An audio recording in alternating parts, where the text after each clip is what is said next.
What did your boss say to you that resulted in you immediately resigning? I was head nurse in the pediatric ICU at St. Mary's Hospital for 8 years, working my way up from floor nurse handling critical cases with premature babies and children fighting for their lives. The fluorescent lights hummed overhead as I moved through sterile corridors, checking on patients whose tiny bodies were connected to machines that beeped through the night. Our unit had a reputation for excellence, but also for how our director, Dr. Harrison, treated staff like disposable equipment. Every day felt like a battle, not just for our young patients' lives, but for basic human dignity. Dr. Harrison ruled with an iron fist, viewing compassion as weakness and treating any personal need as betrayal of duty. I'd watched good nurses burn out and leave, their spirits crushed by his relentless demands. It was a Tuesday night when my phone buzzed during my break. I was sitting in the cramped break room after 12 straight hours on my feet. My wife's panicked voice cut through the static. Emma's having trouble breathing. The daycare called an ambulance. They're taking her to Children's Hospital. My heart stopped. The coffee cup slipped from my hands, shattering on the floor. Our 4-year-old daughter had severe asthma, but this sounded different. There was a terror in my wife's voice I'd never heard before. I grabbed my keys and ran through the halls, finding Dr. Harrison in his office reviewing charts with a glass of wine from his personal stash. He sat behind his mahogany desk like a king surveying his kingdom, completely detached from the human suffering outside his door. "I need to leave immediately," I said, my voice shaking. "My daughter's being rushed to the ER." He didn't even look up. His pen continued scratching across charts as if I hadn't spoken. "We're understaffed tonight. Mrs. Rodriguez needs constant monitoring, and the Morrison baby needs surgery prep." The dismissal hit me like a physical blow. "This is my child," I said, desperation creeping in. "She could be having a severe asthma attack." Dr. Harrison finally looked up, his expression cold and calculating. "Your personal problems don't trump patient care. Either stay and do your job or find another career." I stared at him, processing his words. 8 years of 12-hour shifts, missed holidays, covering understaffed weekends. 8 years of giving everything to this place, only to be told my daughter's life didn't matter. My daughter could be dying,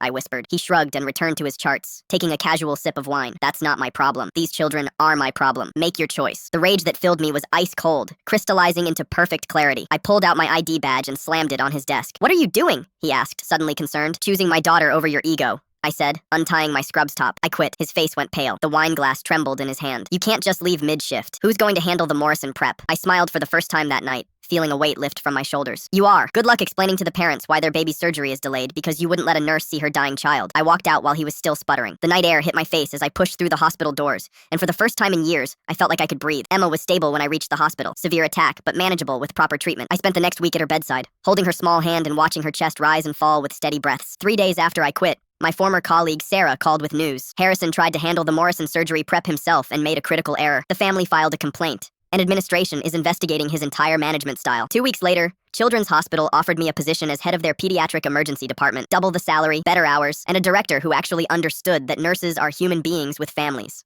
On my first day, the hospital administrator pulled me aside. "We heard about what happened at St. Mary's," she said with genuine warmth. "Here, family emergencies aren't just tolerated, they're expected. Take care of yours first."